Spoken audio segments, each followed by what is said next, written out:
Okay. Again, good morning, grade 8. How are you doing? Good morning, sir. I'm fine, sir. That's good. We are now, we will now have a review of the topics are actually covered by your second practical test. Your second practical test will be happening this December 18, if I'm not mistaken, December 18, 8 a.m., right? So it covers faults and earthquakes at the same time, electromagnetic waves. Ano? Faults and earthquakes and typhoons, right? Again, faults and earthquakes and typhoon. So let's have first a discussion or a brief review of your faults and earthquakes. Let me share my screen. Just give me a second. Allow me to share my screen. And please let me know if you can actually see my shared screen. Can you see my shared screen now? Yes, sir. Okay. So Yes, sir. we are done with the fault. What is a fault? This is a fracture or zone of fractures between two blocks of rocks. Okay? That moves in relative to each other. Okay? Remember that we are actually included in these rocks. Okay? In this zone of fracture. Okay? The two sides of a non-vertical fault is known as the hanging wall and footwall. Hanging wall occurs above the fault plane and the footwall occurs below it. Let's continue. Strike slip fault. We all know that these faults involves the right as well as the left motion of the Earth's crust. Okay. We have also deep slip fault. Deep, okay, meaning the other side submerges and the other side emerges. Okay. There are two types of deep slip fault or classification. We have normal fault and reverse fault. When you say normal fault, the upper rock or the hanging wall tries to move down. Okay. So the hanging wall submerges while the footwall emerges.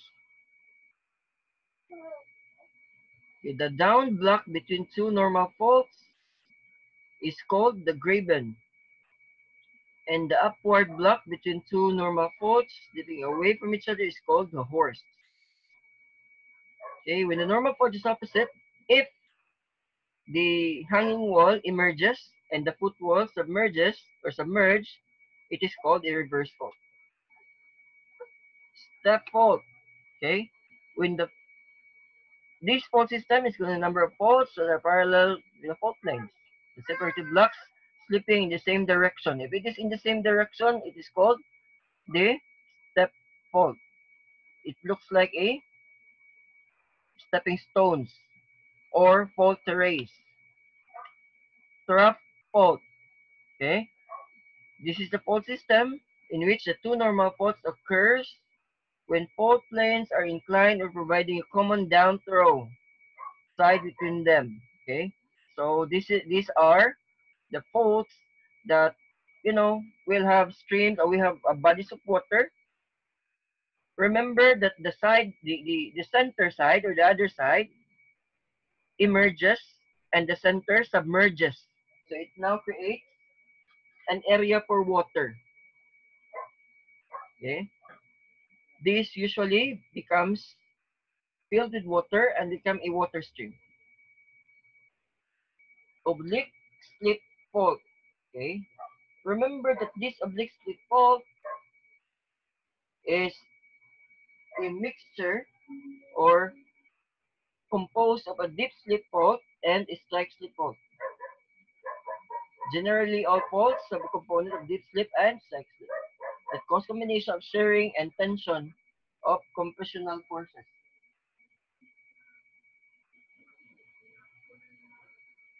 How about earthquakes? Again, what is really the reason why faults is um, why faults is being, you know, associated with earthquakes. If there is faulting, there's also earthquake.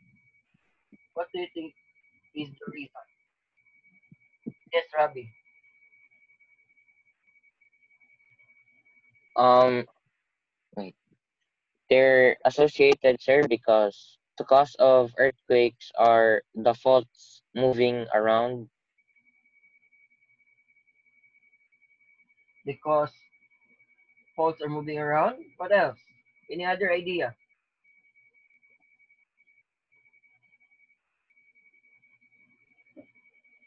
Any other idea? Corrosion. It could be. Well, definitely the main reason there is when these blocks of rocks, these are big or huge blocks of rocks, move, tendency is it creates earthquake. Again, it creates earthquake. This earthquake, this is what happens when two blocks of earth suddenly or slip suddenly pass from one another. The surface where it slip is called the fault plane, right? These are the fault plane. And again, earthquake is really interesting simply because it has a focus or the hypocenter or hypocenter and an epicenter. So what is focus or hypocenter then? Grabe, Kurt, EM, Mm, It what is a hypocenter then or focus? What do you mean by focus? it's where the earthquake bases. It's like where its ground zero is. Correct. Okay, this is where the earthquake starts. This is where the two blocks of earth slips and creates an earthquake. Okay, above it is what we call as the epicenter. Okay, again, above the focus is called the epicenter. Right? This is your, uh, can you see the illustration? Can you see the illustration? Grade 8? Yes, sir. Okay. If this is the fault, um, this is the faulting or the faulting here is happening, you can see that the movement of blocks is actually in the epicenter, in the hypocenter rather. Okay, this is the actual. This is where the actual happening of the slippage of two blocks of rocks. Above it is the epicenter. Okay,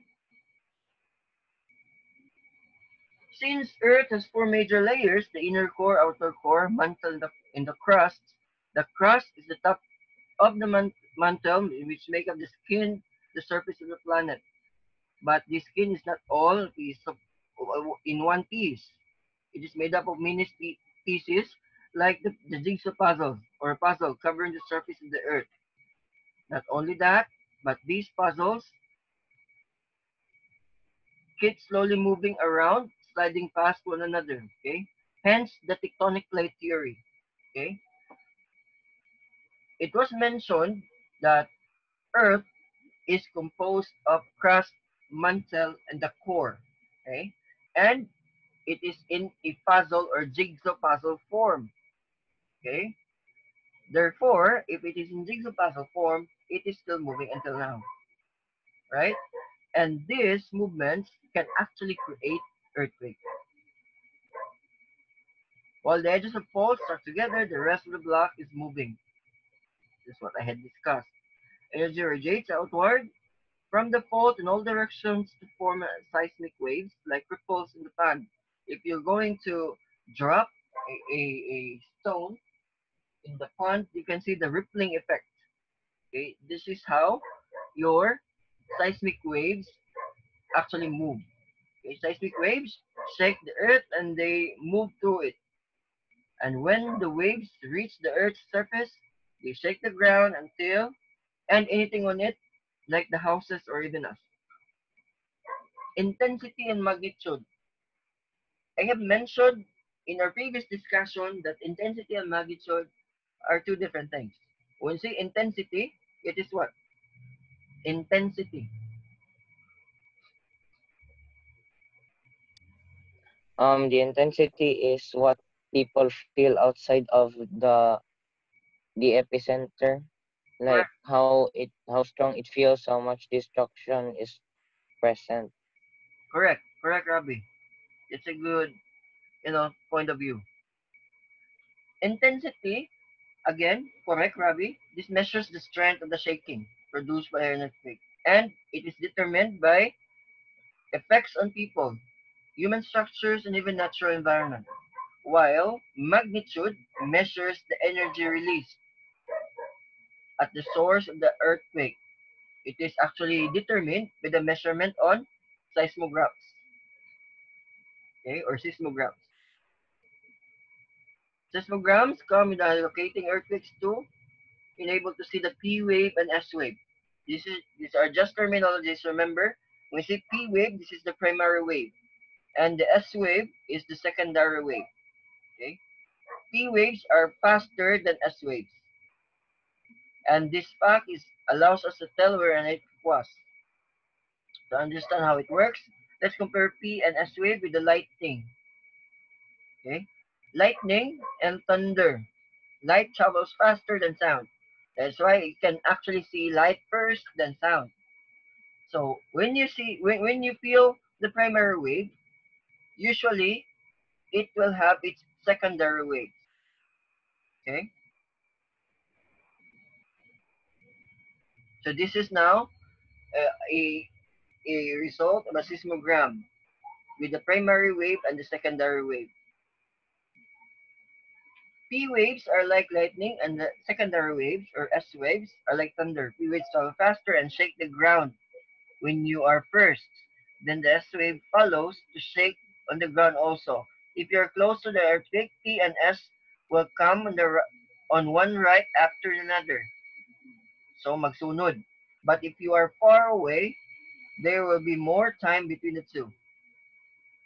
Again, P waves travel faster. It moves first. So the movement is what? The second or the secondary waves follows. So these are the movements.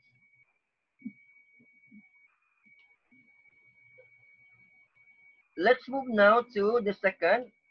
Let me change my slides to typhoons.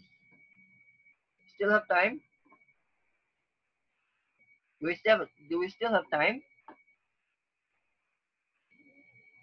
Yes, sir. Okay, Yes, typhoon. sir. Let's move now to typhoons. Let me share my screen again.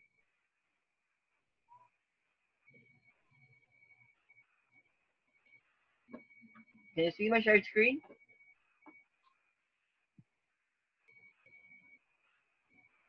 Yes, sir. Okay. So typhoons, the Greek word typhoon means whirlwind. Okay? It refers to the god who is also the monster and personified as the father of the wind. So much for that. Typhoon is a powerful large tropical cyclone. It is a low pressure area that rotates counterclockwise and it contains warm air over that rises over forms warm water. Typhoons can bring terrible damage due to thunderstorms, torrential rain, and flooding, violent winds, and incredible extremely high tides. Okay, so much for that.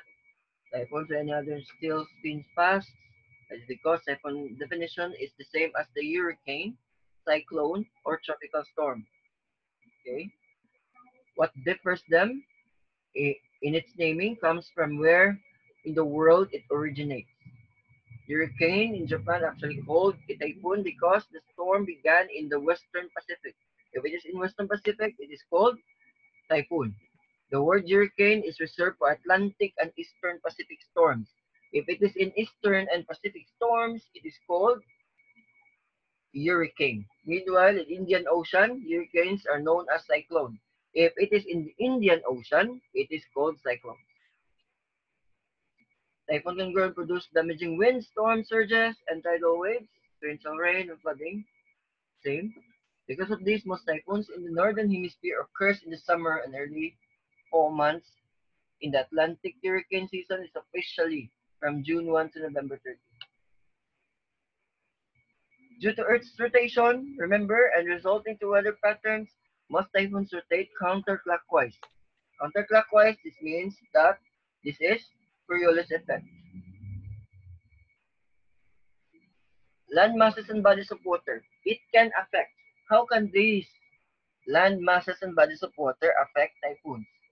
They affect typhoons based on what or how strong the energy is released by the landforms and the bodies of water.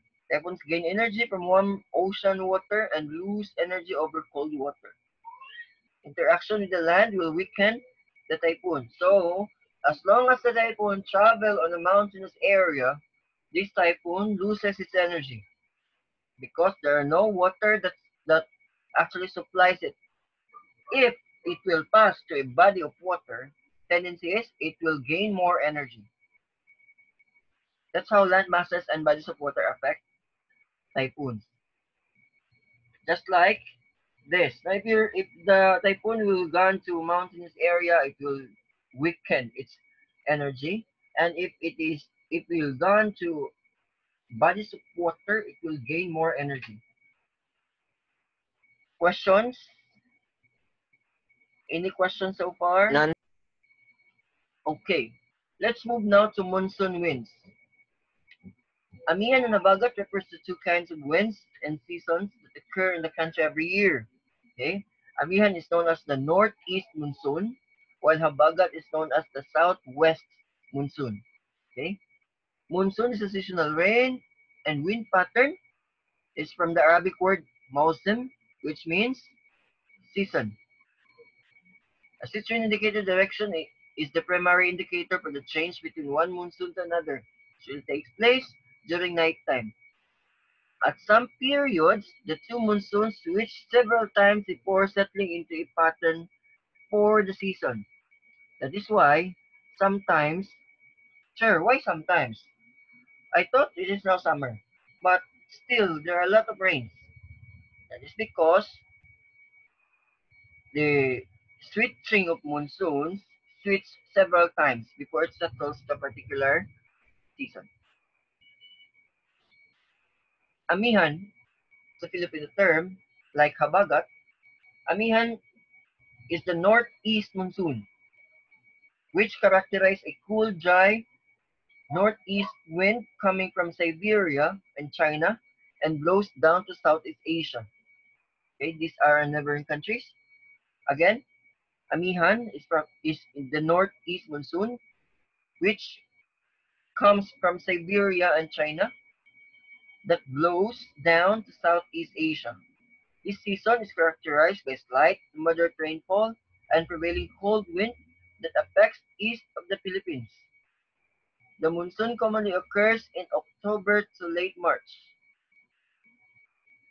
although the occurrence may vary every year. High peak season of the Philippines during Amihan season, since it brings the best weather conditions. The air is cool, there is less rain, and humidity is low, plus the sunshine is less threatening. Northeast monsoon contributes to the colder Christmas nights, which gives the better ambience fit for the festive season. This is now Amihan. The Amihan, what we feel now is the Amihan. And aside from that, we have, if you're going to, observe, we have a long night rather than day. We have a long night and short day. Let's move now to Habagat, okay, the southwest monsoon, okay, southwest wind, characterized by frequent heavy rainfall and humid red weather. Humid meaning to say it is alimuot. And during southwest monsoon or hanging Habagat, the high pressure area is at the Australian continent. or Australian continent, and the low pressure area is in the north, China, Mongolia, and Siberia. The gusty winds from west and excessive rainfall often turn into dangerous typhoons. Yes, correct. While the rain may ease farmers to irrigate the rice fields, the heavy rainfall may trigger floods, landslides, and potential endanger to residents living near the riverbanks. The typhoons that Habagat brings unfortunately cause millions of damages, sometimes billions, worth of reconstruction damage and kill hundreds of Filipinos. Southwest monsoon affects the country late June to October. Again, late June to October. Okay, that is why even though the season is bare months or going to December, still it's different. It's humid. Sure, why not? Why the climate still alimuot? Okay, let's discuss also why these changes suddenly happen. Low season in the Philippines occurs during the Bagat season because of frequent rainfall and high humidity. The series of flash floods, landslide, and regular incidents during this season. The changes or the abrupt changes of the climate, this is because of the climatic change or climate change. What causes climatic change? Let's discuss it further. Philippines are most world's most typhoon impacted places. There is strong scientific consensus that anthropogenic greenhouse gas emissions are causing climate change, and that is contributing to the stronger typhoons due to higher sea surface temperatures and high subsurface sea temperatures, which remove the natural buffer on the typhoon strength occasioned when cold water upwells from below the ocean surface. Meaning, if there are some climate change, the cause for climate change is greenhouse effect. The cause of greenhouse effect is the greenhouse gases or greenhouse gas emissions. Where does this greenhouse gas emissions came from? This greenhouse gas emission came from the usually human activity. Okay, it came from the human activity, like for example, the use of CFC or chlorofluorocarbons in your aerosols. Kanang yung mga sprays ba? It contains chlorofluorocarbon. It emits now chemicals that actually damage the ozone layer. Okay, once the ozone layer will damage, the ultraviolet rays from the sun will go directly, no, without any protection, it will go directly to the surface of the earth and it cannot reflect back. Okay, again, it cannot reflect back due to the CO2 emissions. Another thing, CO2 emissions, at the same time, carbon monoxide emission. Okay, carbon monoxide emission. Where can we get the carbon monoxide emission? We can actually get those when you burn garbages and when you use your cars. Your cars produce carbon monoxide, which can actually trap in the Earth's atmosphere. Tendency is if we have a lot of greenhouse gases in our atmosphere, even if instead of reflecting back the light or the ultraviolet rays from the sun, it will be trapped. Okay? Hence the concept of greenhouse effect. Have you seen a greenhouse? No, chair. Yes, Okay. sir. The the glass house for the plant. Yes, Rabbi. That's it. Okay. A greenhouse is an area wherein they put actually green covering in order to trap heat. This is for plants. Okay. Again, this is for plants. They usually use this one in order to propagate plants. They need this one in order to raise plants in its good um, habitable environment, more habitable environment. Okay. That's the concept of greenhouse. Question so far?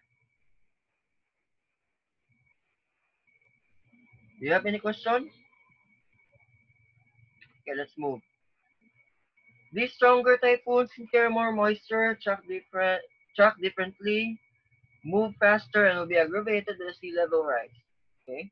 Again, if we have greenhouse gases, tendency is you trap heat, there is global warming. If there is global warming, tendency is the ice from the polar regions suddenly what? Melt. Once there is a melting of ice in the global region or in the polar regions, there are some sudden rise of sea level. The sudden rise of sea level will actually kill some species of animals in the sea and eventually what? Change the salinity of water. Ang gipakaton sa tubig. Okay? If there are some melting of the ice in the polar region, some of the species also of animals there die because that is not the natural habitat of that species. Okay? Aside from that, if there is some aggravated sea level rise, tendency is what? We are actually affected. Okay? Remember that Philippines is an archipelago. It composed of different islands. And if there are some sudden change in the sea level, these islands might be covered by water. And we are affected. Okay? If you're going to look at it, it's a domino effect. Most certain consequences of climate change. The Philippines, with its large and rapidly growing population, are vulnerable to stronger typhoons. Again, we are vulnerable to stronger typhoons because we are located in the Pacific region. Okay? We are located in the Pacific region. If you're going to look at that one, it is actually a typhoon. Huh? The eye of the typhoon is in the center, and the tail of cold front is in the sides. Okay? Typhoon development. There are 6 main requirements for a tropical cyclone genesis. Okay? Or cyclogenesis. Cyclogenesis, this is the process in which typhoon is being developed. These are the 6 main requirements. You have sufficient warm seawater, surface temperatures, atmospheric instability, if the atmosphere is unstable, high humidity in the lower to middle levels of the troposphere, enough Coriolis effect or Coriolis force to develop a low pressure at the center, a pre-existing low level focus or disturbance, and a low vertical wind shear.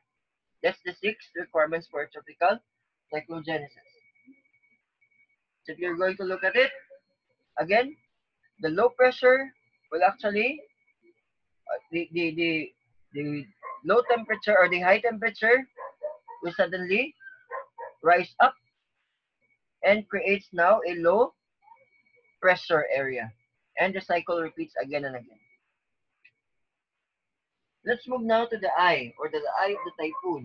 Now, this is the region most common weather at the center of the strong tropical cyclones. The eye of the storm is roughly circular area, typically 30 to 65 kilometers, 19 to 40 miles in diameter. Now, it's really big. If you're going to look at it, it's really big. It is surrounded by the eye wall and the ring towering thunderstorm. How about, this is now the eye. Have you seen the eye? This one. Okay. If you are located in the eye of the typhoon, this is really humid. You cannot actually feel um the precipitation there. Okay. But that area is really humid. Cold front. Okay. This is the leading edge of the cooler mass of air in the ground level that replaces warmer mass of air. okay, that lies within the pronounced surface cup of low pressure. Okay, have you heard the word tail of cold front? Okay, this is now the tail of cold front. Okay, okay, what happens during cold front dynamics or the mixing of hot air and cold air? Okay, when there is a warm air, tendency is it actually goes up. Remember that everything that is hot usually goes up and pushing now the cold air down. Okay? That is why usually after alimuot, no, kung kauwan nun, alimuot, no, musaka ang heat. No? The heat will actually rise and replaces now cold air. So after alimuot, mubugnaw na siya, meaning kauwan nun. Okay? That is now the cold front dynamics. Public warning system. This is used by Pag-asa. This is for us to, respond in a particular storm. Okay, this is to warn, to give us warning.